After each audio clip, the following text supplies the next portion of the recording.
life, you know, and this whole understanding of the importance of marriage was not there, you know. And I mean, I know so many ladies who are badly suffering today because they missed the boat, sort of thing, you know. They are almost victim of these mistakes we made in the beginning.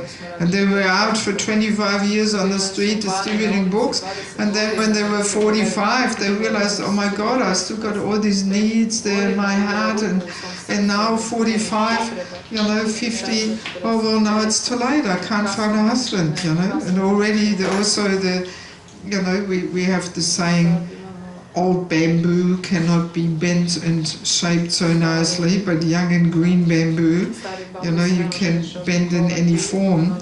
You know, so once we are 45 or something, then we're also so set in our ways that we're just not so flexible anymore to actually, you know, adjust to being a wife and put ourselves below and give up our independence and all that. You know, now we realize how the ladies as a rule suffer under it if they did not go through that school, you know.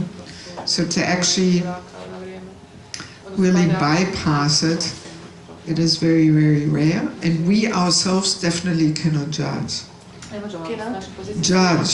whether we need it or not. Others can see better, we ourselves can't, because as long as we have some material desires and attachments, we can't assess ourselves. We need, you know, somebody who can help us to see what we need to move forward. Yeah. I think we have to go on. Yeah?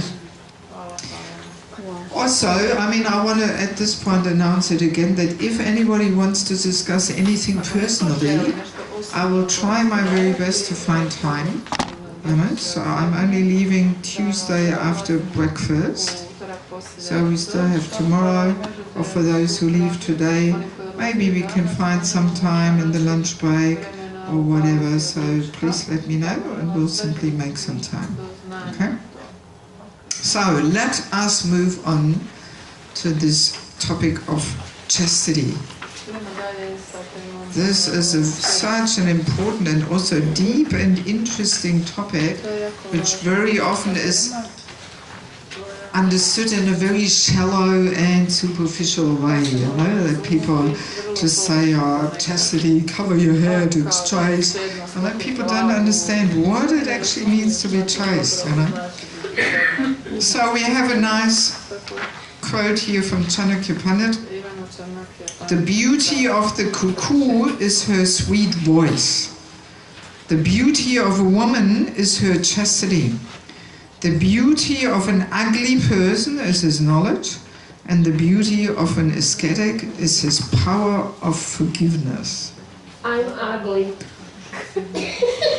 Hare Krishna. So this in itself is you know, enough for a whole seminar. So we just want to look at the beauty of a woman is her chastity. We probably have heard this many times before. I only really understood when I saw these ladies in Bangladesh how chastity really makes a woman very powerful and beautiful. Because, you know, in other parts of the world you hardly even see any chaste women, you know, who have that chastity deep down in the heart. Not just externally, but deep implanted in the heart. Very rare to find in other, you know, cultures or parts of the world, because the whole propaganda is just so much the opposite of chastity, you know. I mean, I remember once when I was in Australia, I was speaking to one lady at the Sunday program during the feast, you know. And she asked me, oh, why we are covering our head, this, that. And I was mentioning this word chastity. And she was Australian, English was her first language, and she looked at me and said, chastity? What's that? You know, she couldn't even understand the word. Yes, because it is not used at all, you know, in the mundane world. Even in German, Keuschheit huh? That's something from last century or something, you know? Here the same, huh? People don't know. You know, it just shows, again, how far we are off the Krishna system, because the word is not even understood, it's not used. Nobody, you know, it's not a quality people are striving for. You know, it's a completely unknown term, almost, you know. So now, we have this almost, we have a mathematic formula here. Chastity equals tolerance plus shyness. Yes. So tolerance plus shyness, they are the tools with which a woman cultivates chastity. Without tolerance and shyness, there is no talk about chastity. Yes, we'll get there. Tolerance, you don't understand the English word? Tolerance, can somebody translate it? I know, but anyway, just hold your horses. I'm just starting the topic, so please just wait and listen and be patient and be tolerant. Yeah, so tolerance plus shyness. Let's allow this to sink in a little bit. Tolerance plus shyness equals chastity.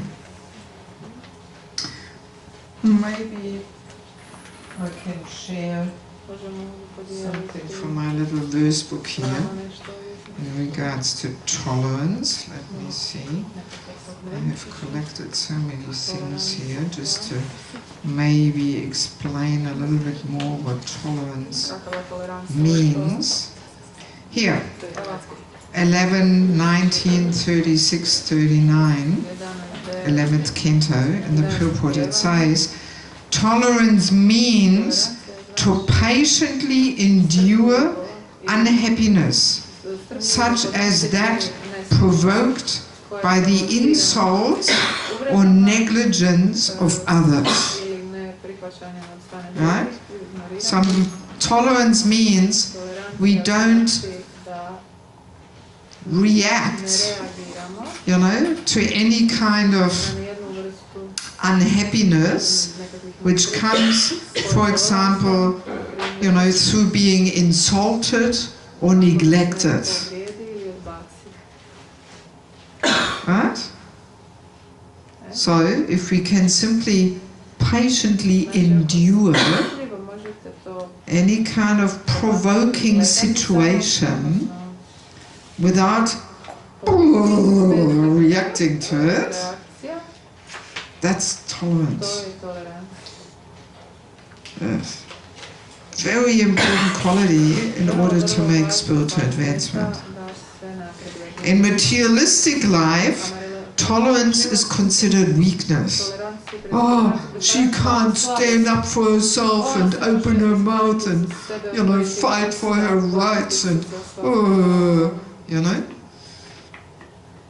But in spiritual life, the opposite. Tolerance, we mentioned it the other day, tolerance is an indication of a person's spiritual advancement. You can measure a person's spiritual advancement and spiritual strength in how tolerant the person is. Because tolerance means, well, I actually wanted to ask you all these things which I'm telling you now.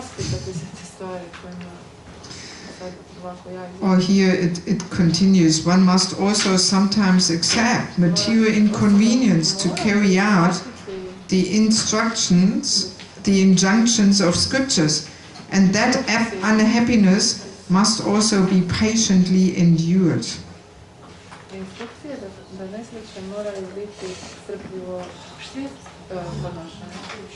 Yes. Here is another one.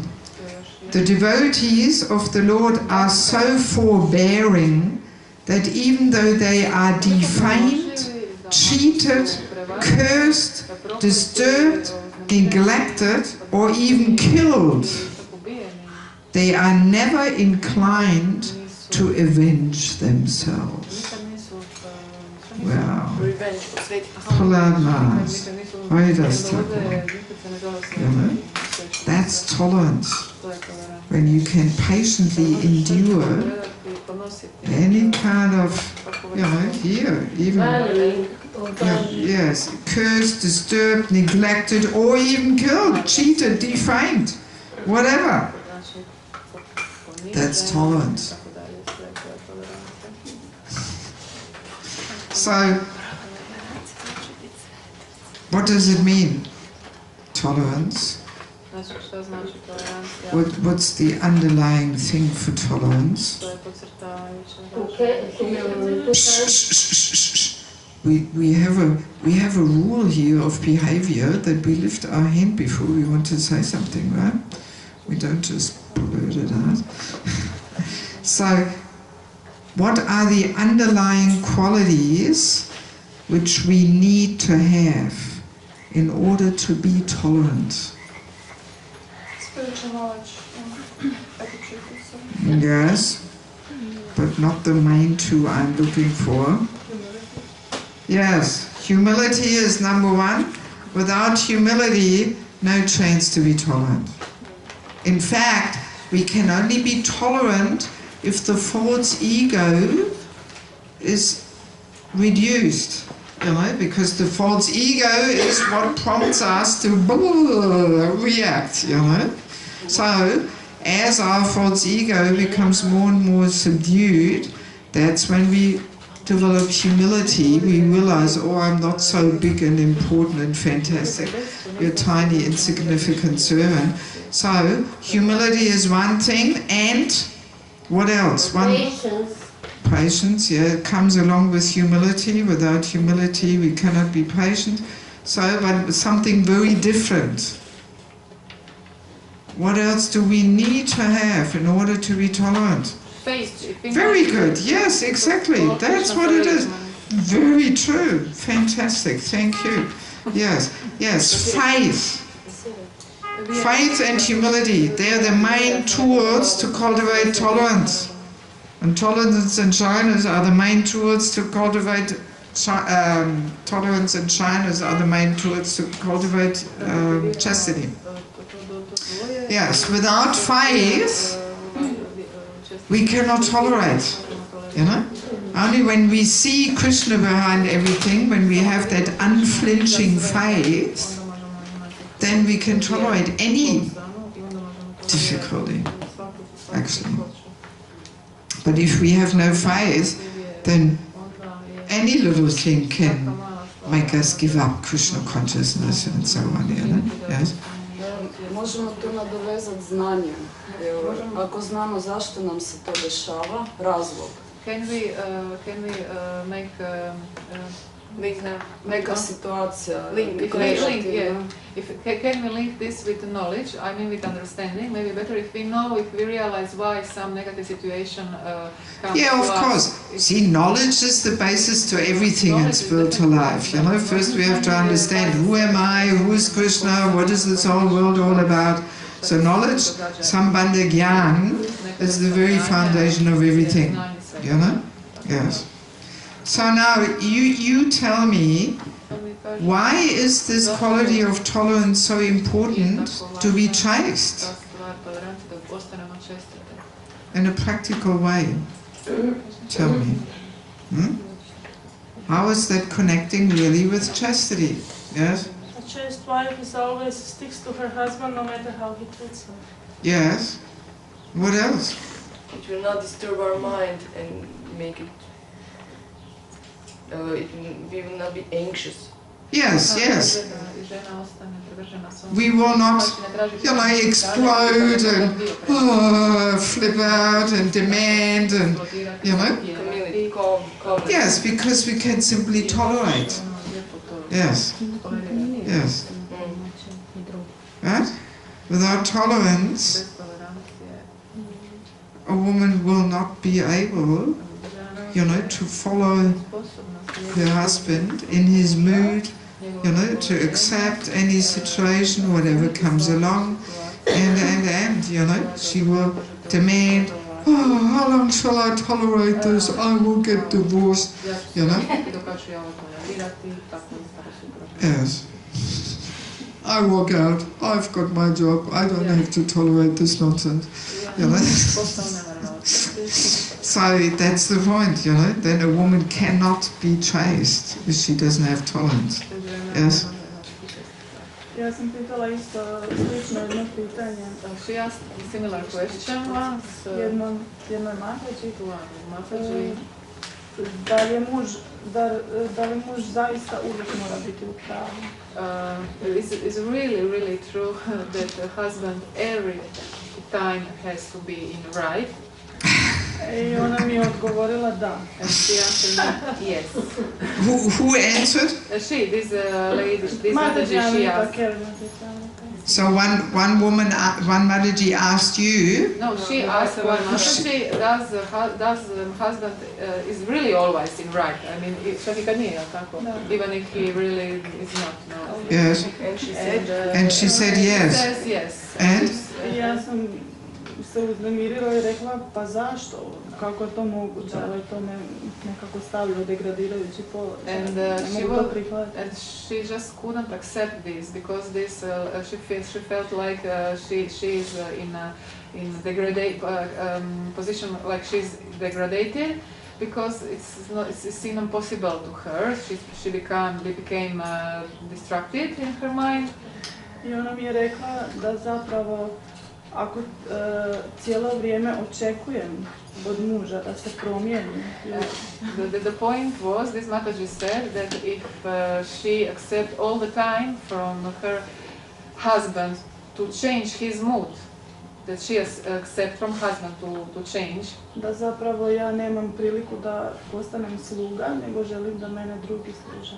That so if she wants this, this means that she wanted actually that another person serve her, not that she become a servant. That's what the explanation. I da zapravo onda ne mogu ni služiti Krišnu, jel zapravo. And then with that attitude that she even can't serve then Krishna.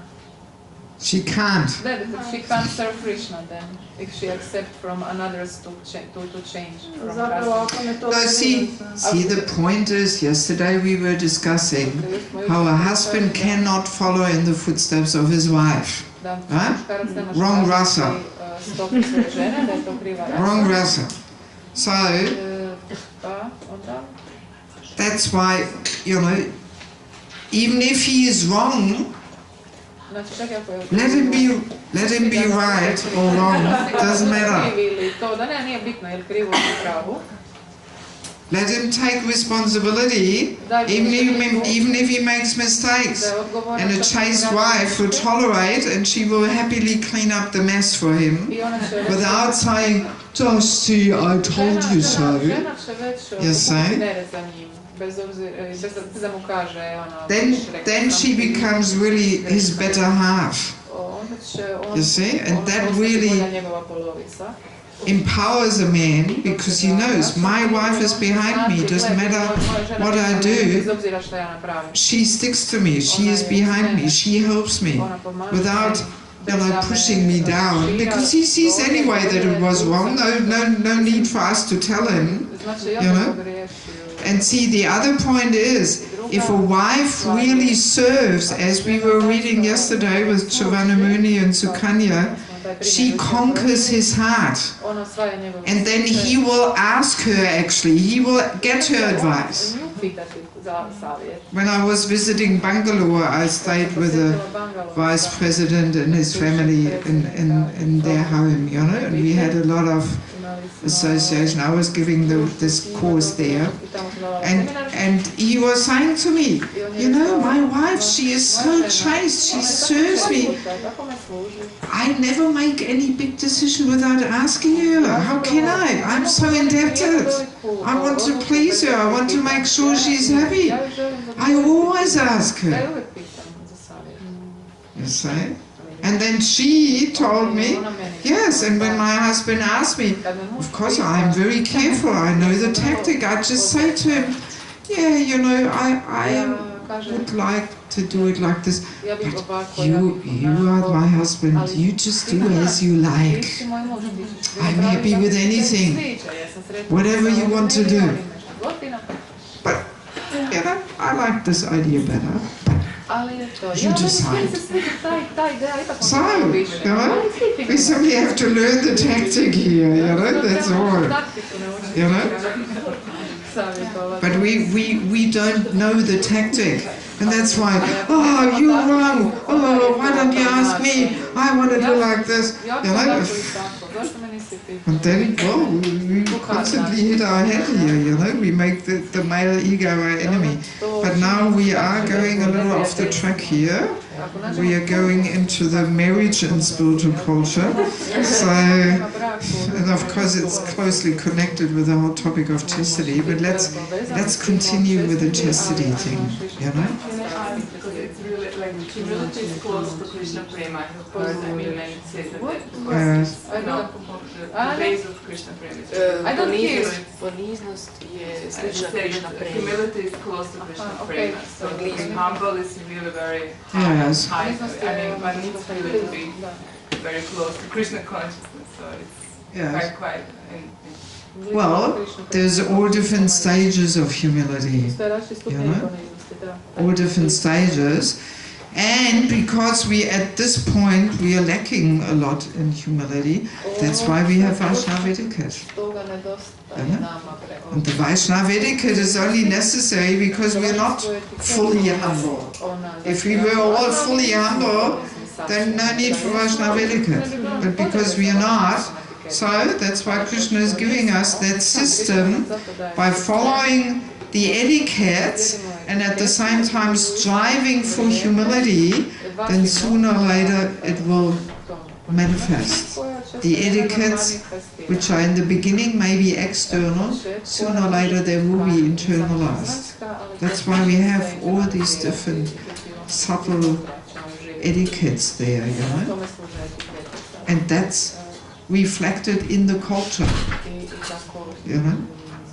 The whole culture and its etiquettes are simply that supportive structure, you know, to come to the point of true humility. You know? That's why we have the etiquettes, you know, the juniors respect the seniors, pay obeisances, serve, inquire, you know, in a submissive mood, and all these different etiquettes are simply there to help us to cultivate humility. Okay, so I want to mention one nice example of the Shastra, which really illustrates this importance of tolerance. I mean, there's so many nice ones, but my favorite one is always that example of Devahuti and Kadama Muni. You know? How Kadama Muni was such an austere Muni, yogi, you know, and Devahuti was a royal coming from a royal house, princess, grew up in luxury, and she completely, you know, tuned into Kadama Muni's mood, you know, tolerating to the extent of almost neglecting herself, becoming more skinny, dirty, this, that, you know, simply tolerating. You know, she could have very easily, you know, demanded, oh, don't you know, I'm a princess, what are you giving me here, just a hat, what is this? You know, I need a bit more luxury, comfort, whatever. No, but she simply tolerated, you know. And how much did she get rewarded, you know? Flying in the mansion there and giving birth to Kapila Dev, Krishna himself. How much more does a woman want, you know? Yes, but the prize is, you know, that faithfully serving, tolerating. Really, as we know, tapasya, this is also something which I fear is not so much preached anymore these days. The importance and benefit of tapasya. Such a purifying thing to accept austerity. Yes. You know, we see a lot, Brahma, Prachetas, Dhruvamat, they all, you know, were successful because they accepted severe tapasya. Yes. So, and this is not only there for men, it's also there for women. And where do we women learn tapasya? In marriage. Yes, yes. That's the school of tapasya. Learning to tolerate. In marriage, definitely. Isn't it? Yes, yes. But this, you know, as we said, it's not, we are not striving for this material life. And, you know,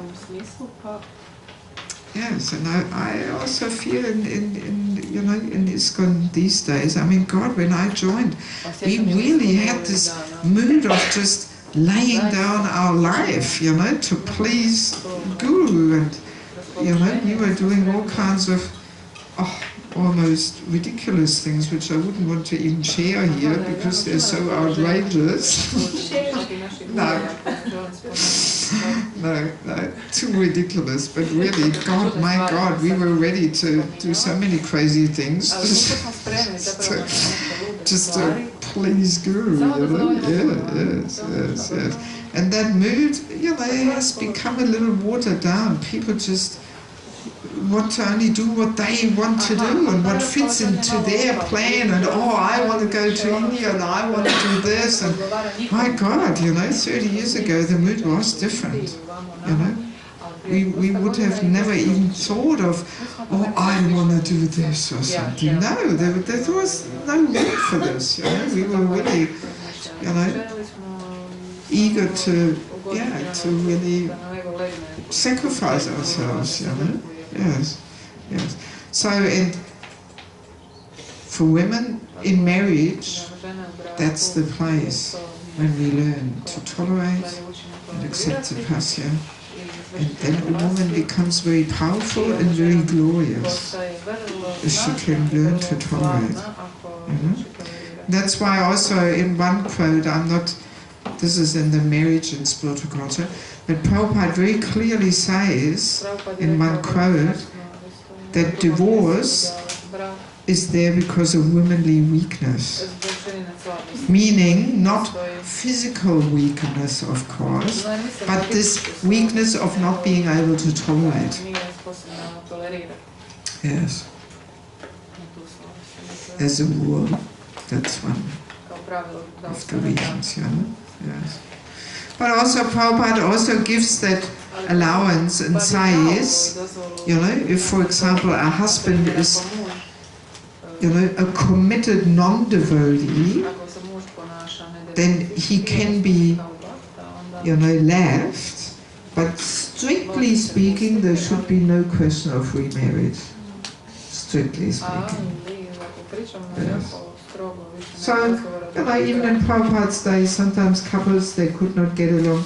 Prabhupada just said, okay, live separate, you know, live separate. But no need to actually get divorced if both are still devotees. Just live separate, but maintain your duties towards each other, you know, and no remarriage. Just give each other more space, live separately. Or if the husband is, you know, really heavily addicted to sinful life, all right, leave him, but strictly speaking, no remarriage. And of course today, we are not really practicing that. Also because sometimes, let's be honest, sometimes, you know, a person might just not be able to progress unless he is properly situated, you know?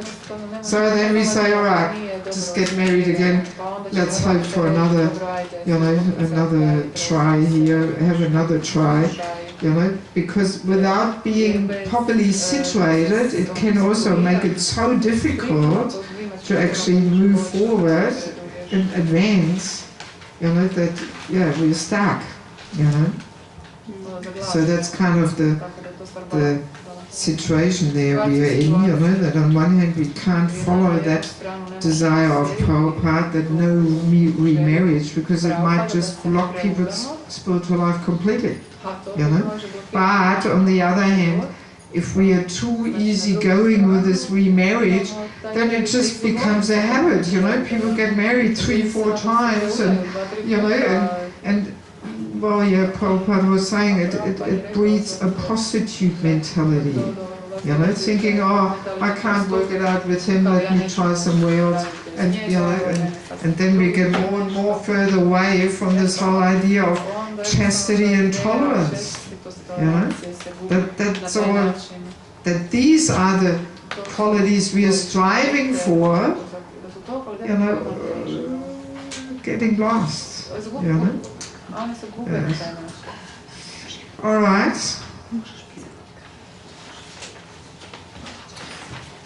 Let us move on to the second tool of shyness. Right? Shyness.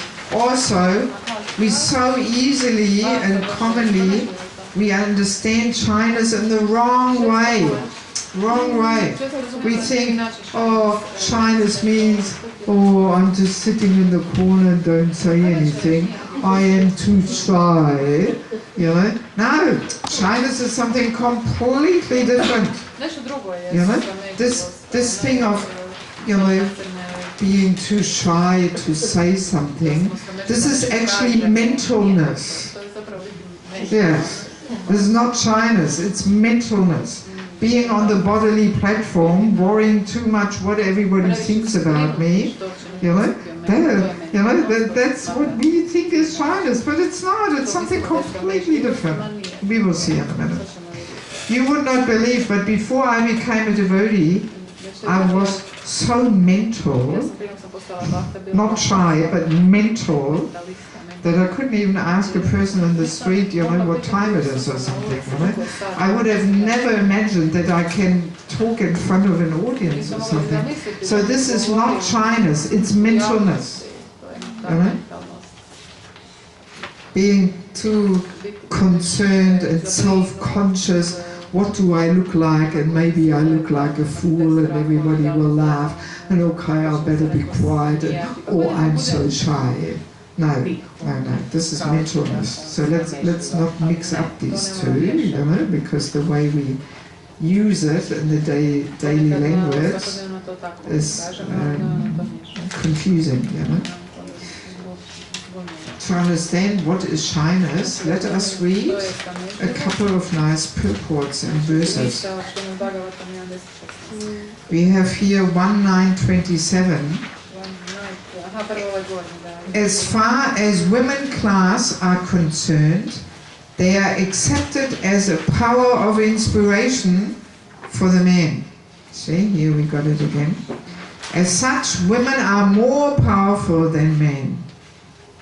Mighty Julius Caesar was controlled by a Cleopatra.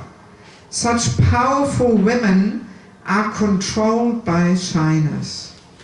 Therefore, shyness is important for women. And now it comes, the key sentence. Once this control valve is loosened, women can create havoc in society by adultery. Adultery means production of unwanted children, known as Vana Sankara, who disturb the world. So, what do we have here? Prabhupada is giving this nice analogy. It's so perfect, you know, of comparing this quality of shyness with a control valve. You understand what a control valve is? Everybody understands what a control valve is? Actually, a good example which we all can relate to is the pressure cooker pot. You know, in the kitchen, the pressure cooker has this valve on the top, you know, which keeps the pressure inside. right? You know, and we can lift that thing there and all the pressure comes out, right? So, shyness, that's what shyness is. It is a control valve. Very interesting, very deep, you know? Amazing, actually. It's that control valve. What is the control valve controlling? Who knows? Hand up, don't blurt it out. Who knows? What is that control valve controlling? Huh? Lift your finger if you know. Come on. Promiscuity. Tendency to be... In general terms, thinking of what we were discussing today, half the day. Come on. What is it controlling? What is in control? What controls or what? What is the control valve controlling? Why is it so important for women to have this control valve of shyness? What is it controlling? Self-interest. No, Self-interest. Lust. Desire to dominate.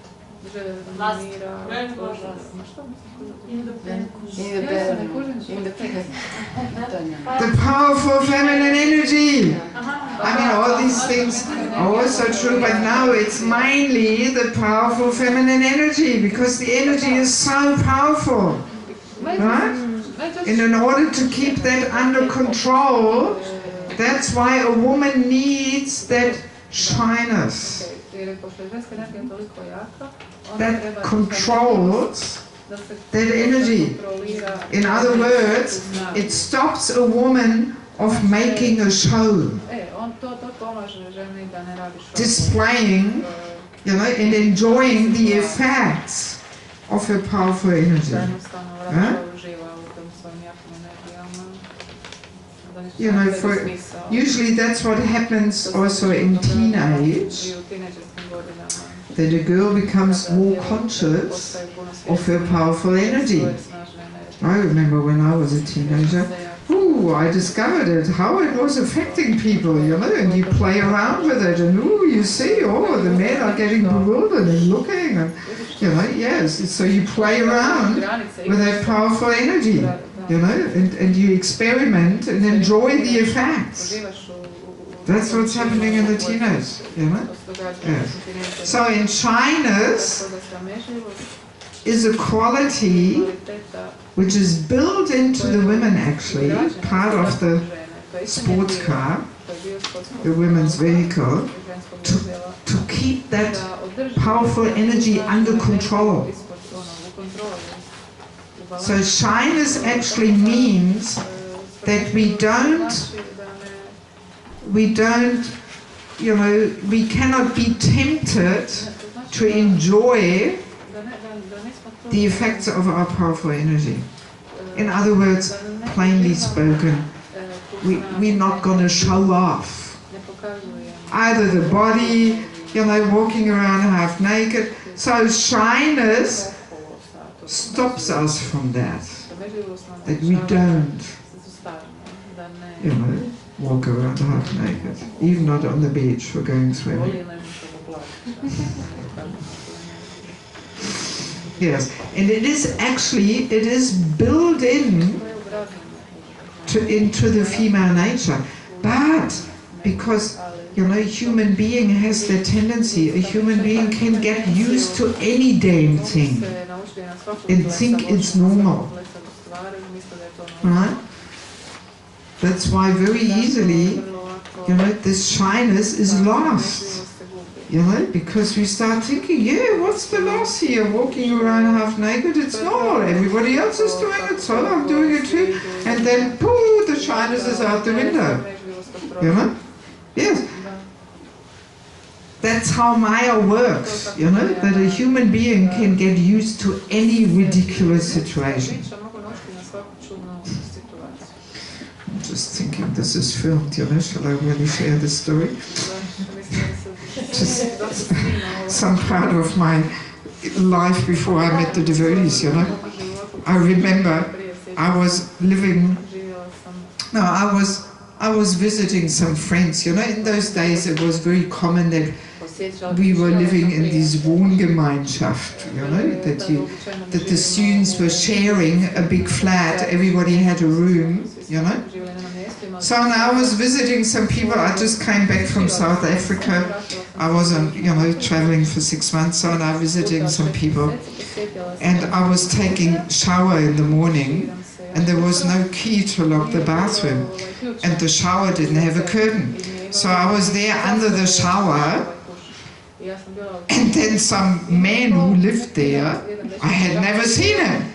He walked in, and you would not believe this. He was just taking his seat on the toilet, passing through there, and just looking, oh, okay, you must be such and such. Oh yeah, you have a nice suntan, you must be just coming from South Africa. You know, so while I was there under the shower, he was sitting there passing through, you know. You know, of course, I was swallowing a few times, you know, but then, oh well, it just becomes normal, you know. You can get used to any ridiculous situation, and you think, if you just are long enough confronted with it, you just accept it as normal. You know? And the shyness is out the door, you know. Doesn't take long, doesn't take much at all. You know, it's built in, but you know, very quickly it is lost. You know, so and this is exactly what's happening these days. You know, the control valve of shyness is lost. It's unopened, right? And therefore, the feminine energy is bursting out and creating havoc, exactly what Prabhupada is saying. You know? Yes. So that's what shyness is. That you don't, you know, you resist that temptation of enjoying the effects of your powerful feminine energy. That's shyness. That can manifest in so many ways on the gross bodily level, that you don't show off, you know, the attractive feminine parts of the body, but also in a subtle way, you know, that if there's a situation where you can demonstrate, oh, I know better, you know, or I can sing so beautifully, that you don't make a show in no matter what. Yes, it doesn't mean that you have to shut up at any situation and you can't say anything, but if you say something or if you sing, it should be free from that tendency of making a show. And you know, knowing that yes, my abilities have a, you know, maybe attractive and bewildering effect, so you keep that control valve very tight, that you don't allow, you know, you don't allow that bewildering effect to go out, and definitely not, you don't enjoy it. Does that make sense what I'm trying to explain?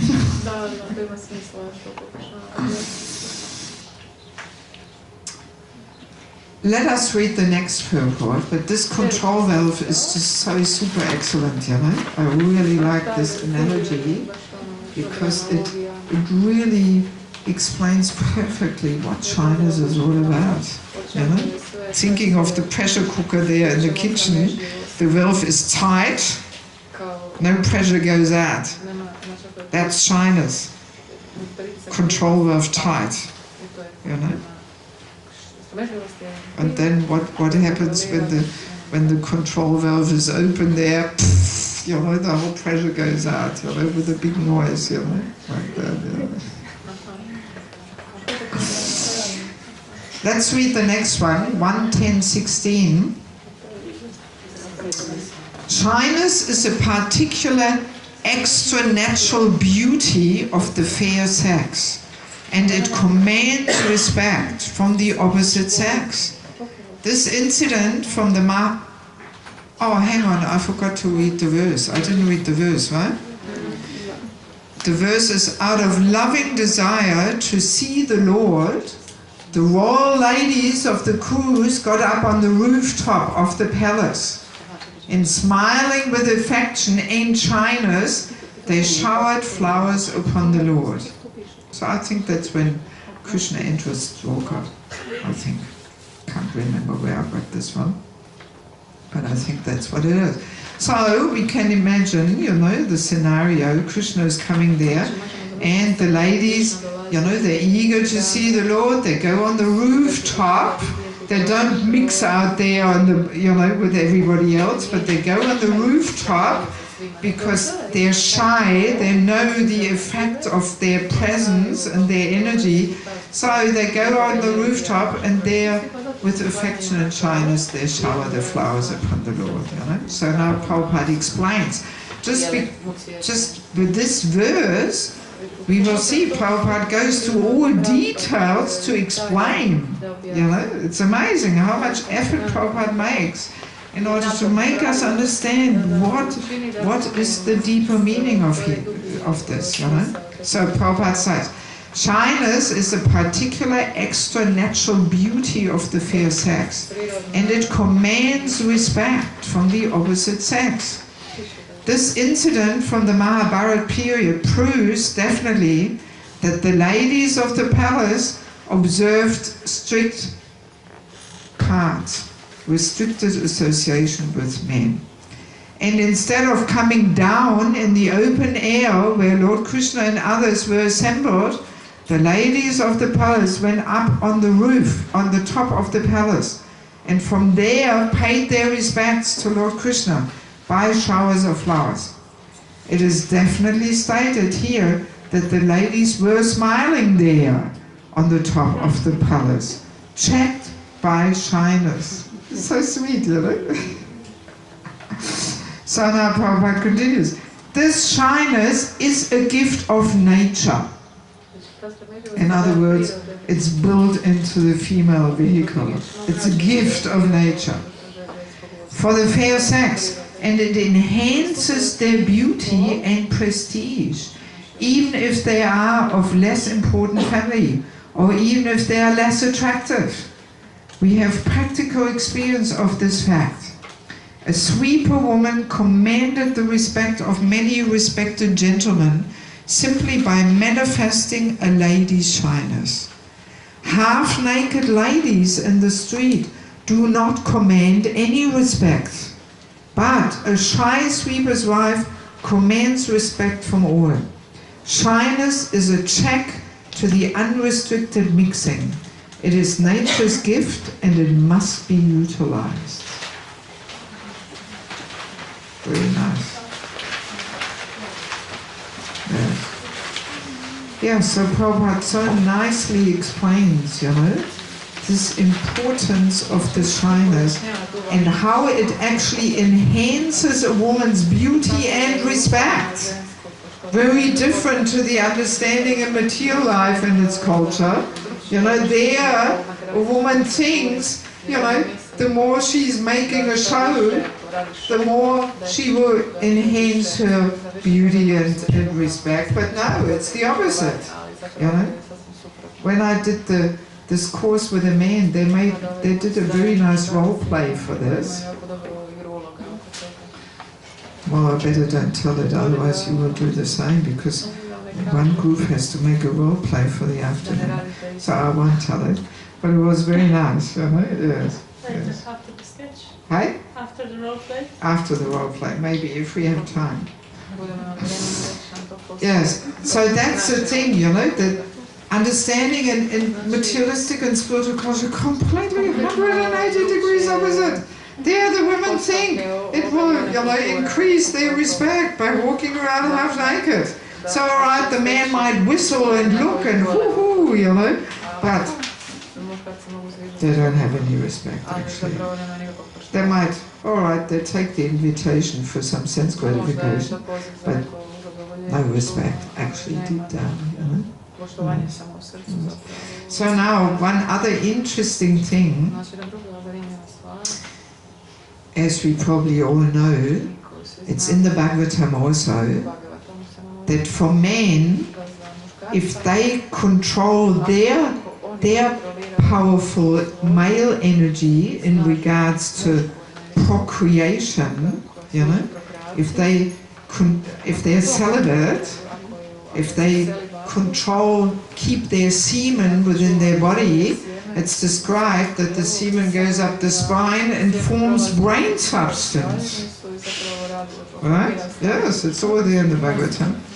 And a man who is celibate, he becomes very powerful. He becomes, you know, he has a good memory, sharp intelligence, better health, you know, he becomes more effulgent, very powerful. When he keeps that energy within the body, when he keeps his control valve tight, basically. Right? Even amongst non-devotees, it's a known fact. Even amongst sports people, it's known. You know, the glories of celibacy. People who are serious in sports, when the people who go to the Olympics, they know, you know, my body will be in better shape if I will be celibate for a month before I have to perform. Yes, they know that. There's also some misconception there amongst some materialists that they think, you know, the more a man engages in sex life, the more healthy and powerful and strong he will be. But no, it's the opposite. It's the opposite, you know. So, and the same thing is there for women. Yes, just on a subtle level.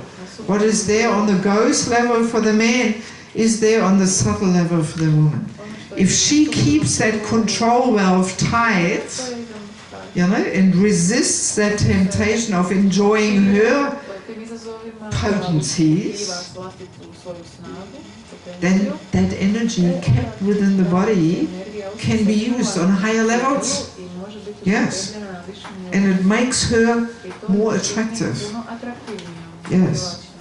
And not only that, but she can use it for higher talents, you know, artistic talents, so many things. That's the whole secret, you know, how this chastity makes a woman more powerful, more attractive, because she keeps that energy within and uses it for different purposes on a higher platform. You understand? Yes. Yes. Yes. Like, I don't know much about astrology at all, you know, but I know that much, that any planet has a lower influence on lower levels and on higher levels. So like planet Venus, on lower levels, it's simply sexual desires and attraction. But that same planet on higher levels gives all kinds of other things, gives good fortune and wealth and, you know, artistic abilities, music, whatever, talents, you know, that's the influence of Venus on a higher level, you know. So that's what basically, you know, yes, also Lakshmi Devi. She is Lakshmi Devi because she is completely chaste to Lord Vishnu. That's why she's Lakshmi Devi. Yeah?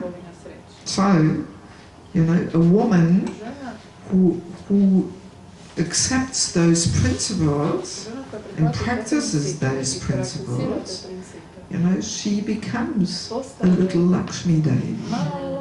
Yes, she does, definitely. You know, the whole chastity, that's the root thing, because she uses that energy on a different level. You see? Yes. And that I really have seen in Bangladesh, how these ladies growing up with this chastity deeply ingrained into the heart. It's so deep through this culture. Their control valve is so tight, you know, and they're using that energy really on a higher level. Wow, I couldn't believe it, you know. These ladies there are really a different species of life, you know. Yes, very powerful, very attractive, very beautiful. It's an unknown beauty to the Western world, you know.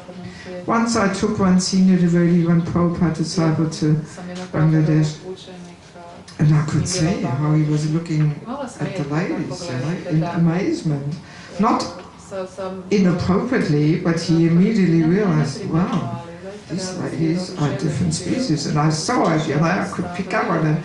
And I said to him, right, you can see, the women are different here. And he said, yes, yes. He could immediately see, you know. And that's this chastity, this powerful energy, you know.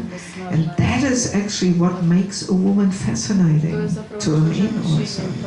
When she does not waste that energy simply for sexual attraction, you know. If a woman wastes her energy like that, she becomes, you know, like some old bubblegum or something, chewed 1,000 times, you know, and it's all empty and no flavor, and, you know, and all, you know, yes. But if she keeps that energy within, wow, you know, and she uses it to develop all kinds of artistic talents and things, she becomes very attractive, very forever fascinating to a man. You know, because a man doesn't want to marry another man, you know, and just some sexual, you know, don't even know what to say, some sex object. But no, what you know, keeps his interest in a woman is that he can never work her out, that she's so different and so deep, and he's always, you know, busy exploring her because of her deep internal life. You see? But that is only there if she has the control valve tight, you know, otherwise the energy is all wasted all over the place, you know, and it's all shallow, hollow, empty. And of course, you know, then I do think, I mean, this is just a personal realization and observation. I haven't looked enough in the Shastra if I find some, you know, verses about this. But I do have the feeling this might be one reason also, because it is so, why it is so difficult to keep these marriages together, you know? That there's just not that deep internal life there, you know? And same for the man too. A woman gets also bored with a man if all he thinks is sex life and that's his only attraction, you know. What else is there, you know? This is the same thing, you know. That's why our sadhus and mahajas, they're so attractive, because they keep that potency inside and use it for different purposes, you know. Right?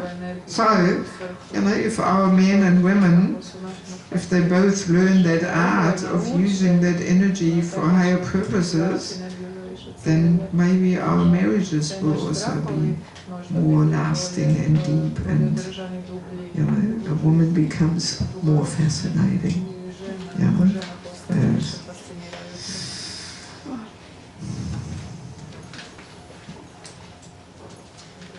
Okay. Well, 1:30. Any comments or questions about this? Yes? I'm not sure whether I should give quite an outrageous example of chastity. Outrageous example of chastity? Yeah. Blows the mind.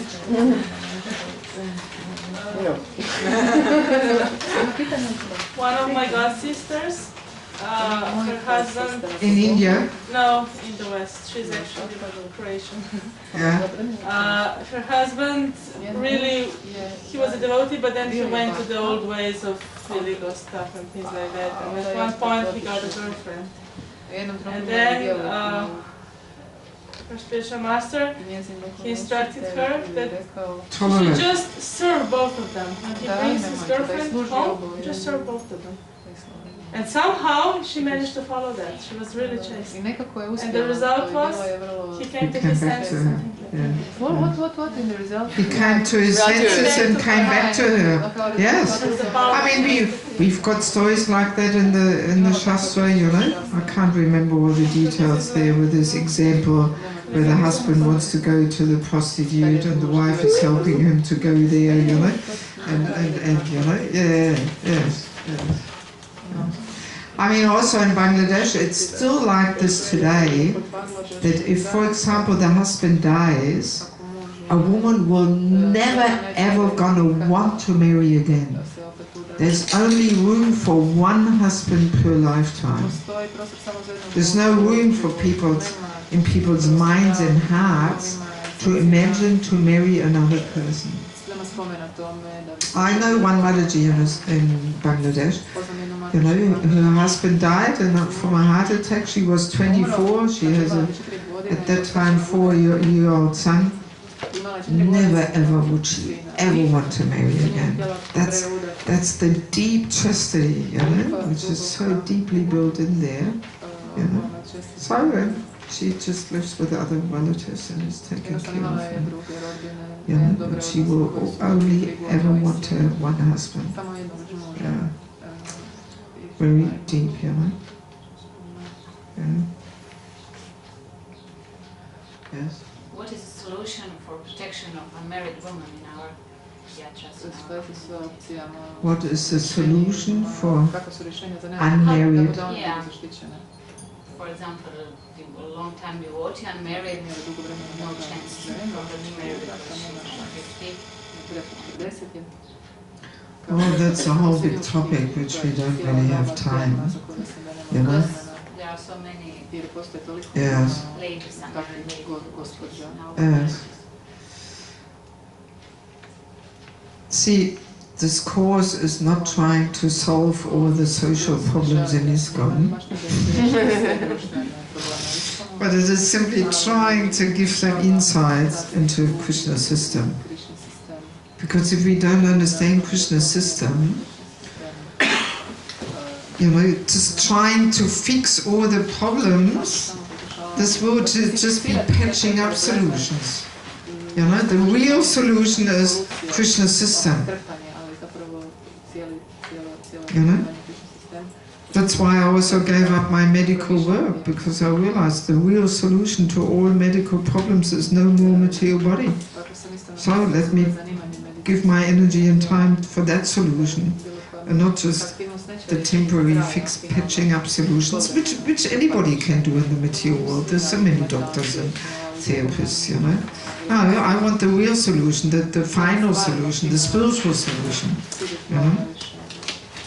And that we can only understand when we understand Krishna's system. So then we have to gradually work our way towards that, you know. But at this point, we are far away from even understanding Krishna's system, you know. You know, there's so much outcry, yes, Vaishnavi care, this, that, but Krishna has given a system for Vaishnavi care. It's being protected by a man. That's Krishna's solution for Vaishnavi care, you know. So let's deeply understand that, and let's see how we can move towards that. And first of all, it's understanding this whole equality thing. You know, we have to give up that. We have to be willing to accept dependence and put ourselves below. Oh my God, you know, there's so many things we have to work on to gradually get closer towards Krishna's system. You know?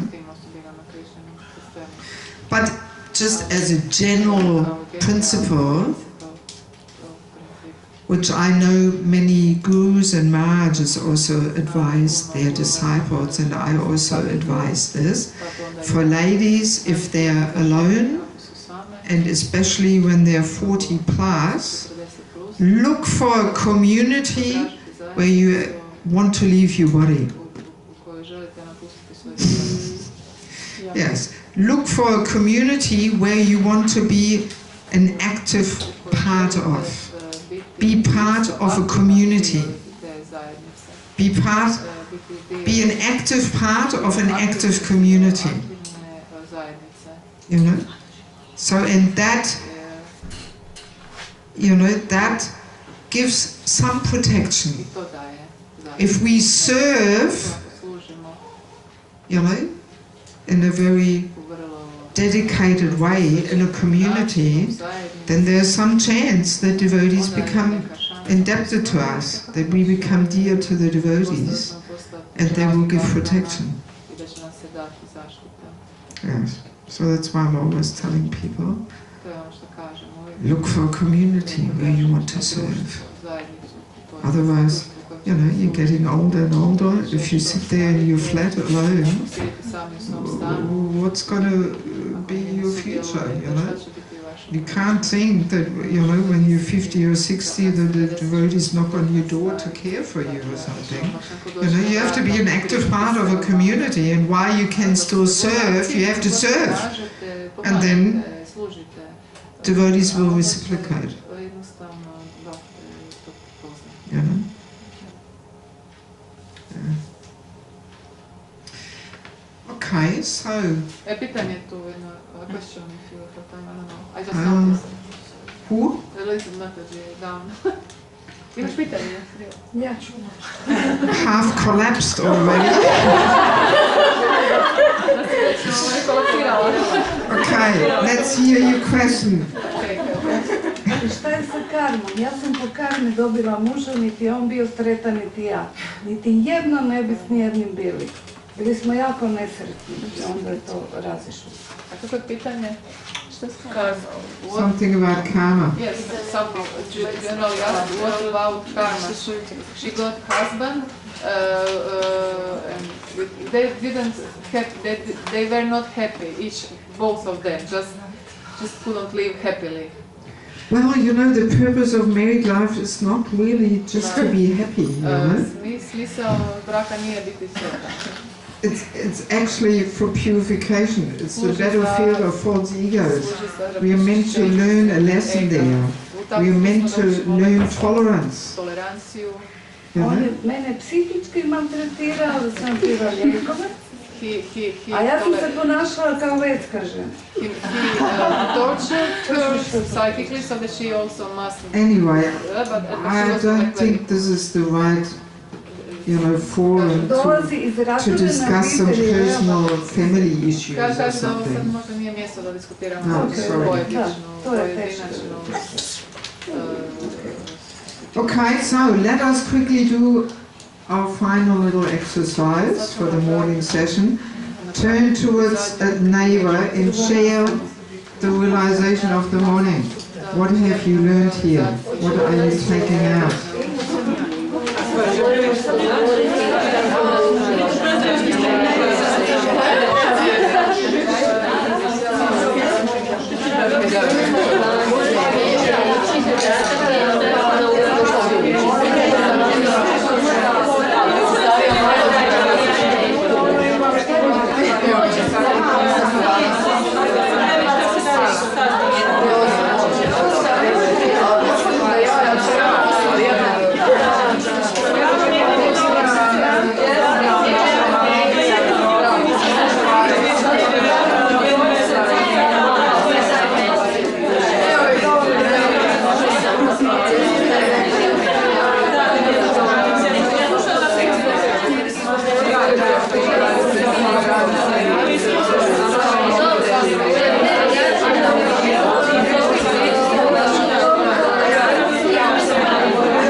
Okay, ladies, Guru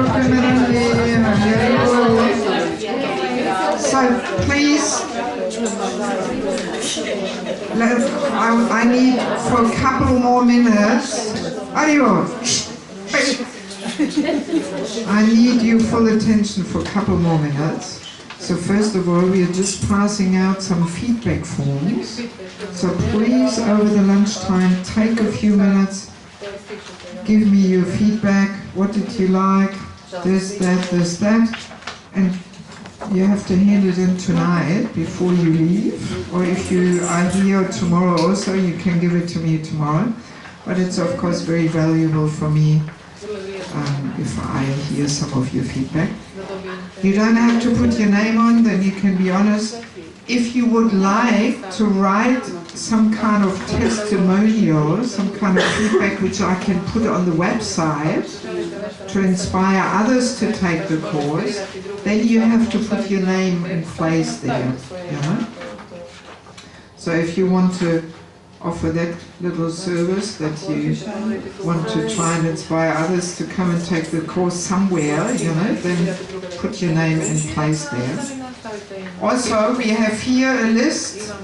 If you would like to receive some more articles and materials on those topics, then put your email address there and we will send them to you. Often I print them out, but you know, this time we didn't do that, and often people don't like to have a whole pile of papers and they rather have it on their computer anyway, you know? So put your name there. And then also I wanted to announce a couple of little events which we have in Golokadam. You know Golokadam is in Germany. I was actually looking up today for flights. And there are cheap flights with Ryanair from Pula, which is, I believe, not that terribly far, 4 hours. to Frankfurt-Hahn. And Frankfurt-Hahn is only 20 minutes, half an hour by car from Golokadam. It's the easiest way to reach Golokadam, to fly to Frankfurt-Hahn. And then the... Huh? Well, I looked up on Ryanair for mid-May, 19 euros. But that's just the flight cost. There's some luggage depending on what luggage you take. You know Ryanair, you know? Yes. So if you just fly with some little hand luggage, I don't know what the total is, but 19 euros is the basic price. So it might come to 40 or something, but still it's peanuts, you know, it's not very much, you know. So, and Golokadam is almost like one of my bases in Europe actually. I'm doing, you know, 3 times a year something there. And usually when I come from India, I go to Golokadam. When I leave to India, that's my last stop type thing, you know. So if you feel this gave you something here, then maybe you would also like to, you know, join some other things. So, I have some little poster here with me. Holy Name Retreats in Golokadam. I can highly recommend it, and I'm not saying it because I'm conducting it or something, but it's very much a similar mood and style. You get printed materials. I present all different deep aspects of our chanting, very systematic, with exercises in chanting, japa, in kirtan. It's a whole internal journey, and at least 50% of the benefit just comes from going in seclusion. Going somewhere, leaving all your distractions and duties and things behind, and just spending 3 days only focusing on the Holy Name. Very powerful effects. Very powerful. Just that. Usually I even but I request people, hand in your mobile phone. No mobile phone for 3 days. Even that gives such better focus, because mobile phone is so distracting, you know? Oh my God, that's why I refuse to have one. I don't have a mobile phone. Yes. Yes, I really refuse. So many people wanted to give me one. No, no. But computers enough distraction, but at least there I can decide when I'm going to react and answer and all this. I don't want to have a mobile phone. So anyway, Galagadam, 23rd to 25th of May. In Germany it is a holiday. It's this Pfingsten, you know. But somebody here said that you don't have this. I'm a little surprised because every Christian country... You have. So the Monday, the Pfingst Monday is usually a holiday in Germany and other countries. So that's why we do it Saturday, Sunday, Monday. Yes, it is. Sorry? Yes. So, but of course, anyway, I'm just putting that here. Same principle on donation basis. We're not charging for accommodation, for child and this, that. Just give from your heart, whatever you want to give. Right? So, I have actually 2 sets of these posters left. I don't know if you think it's worth it hanging this up in Rijeka Temple. I really don't know. We can Here. maybe on internet. Yeah, whatever. Ali danas je Sunday feast, možemo Yes, dolje we can do it staviti. because of Sunday feast and a lot of guests. I simply don't know if they're inspired enough to actually hop on the plane and fly somewhere. Anyway, I mean, actually it's very soon and I'm not even traveling to so many more places. I've got them left, so put it up. Okay. And then... You can carry back tomorrow.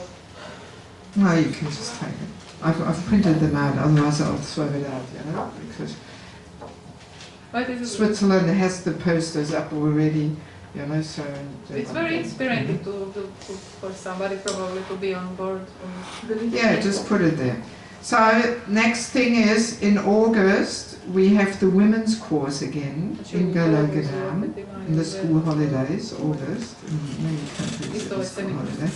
So, if you know people who were not here this time, who were interested, tell them about it. And then in October in Galagadam we have the men's course. If you know anybody who maybe will feel inspired,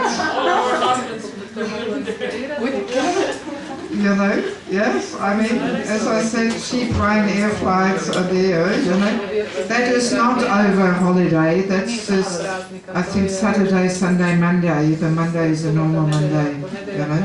So people might have to take one free day or something. So, and also for this, I do have some little pamphlets, leaflets. So if you're interested in this, you can take one of these home. There's the Holy Name Retreat, there's the 2 courses. We've got 2 websites, theholynameretreat.net.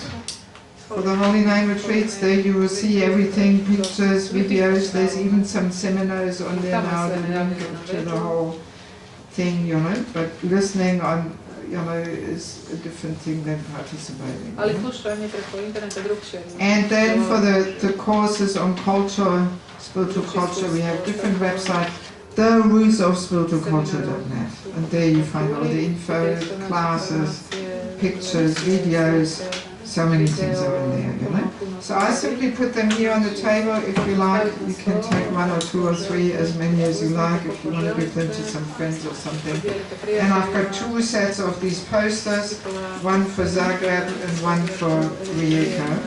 You can put them up there and see. Okay, and usually I decide on the spot, but even if I do it in German, there is English translation, because there's more and more international people coming.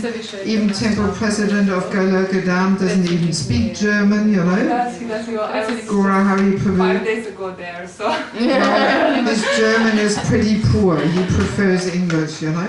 So there's several devotees living there who are not fluent in German, you know. So there's always German and English and sometimes even Russian, and I have the materials in 3 languages, German, English, Russian, you know. because Germany has a big Russian congregation, so many Russian devotees there. You don't have so many here, no? Oh, I mean, German Yatra would be lost without the Russian congregation. Yeah. 60% are probably Russians, you know, in Köln or something. Russian and Ukraine, you know? So now, last thing. Advice. Last thing, group number 4. Who is group number 4? Okay. So, please prepare something which we can watch at 4 o'clock. Group number 4, protection of the woman. And what else did we discuss? Shyness, yes. Yes. So, good topics. I'm sure something will come to your mind. Okay, and sharp 4 o'clock.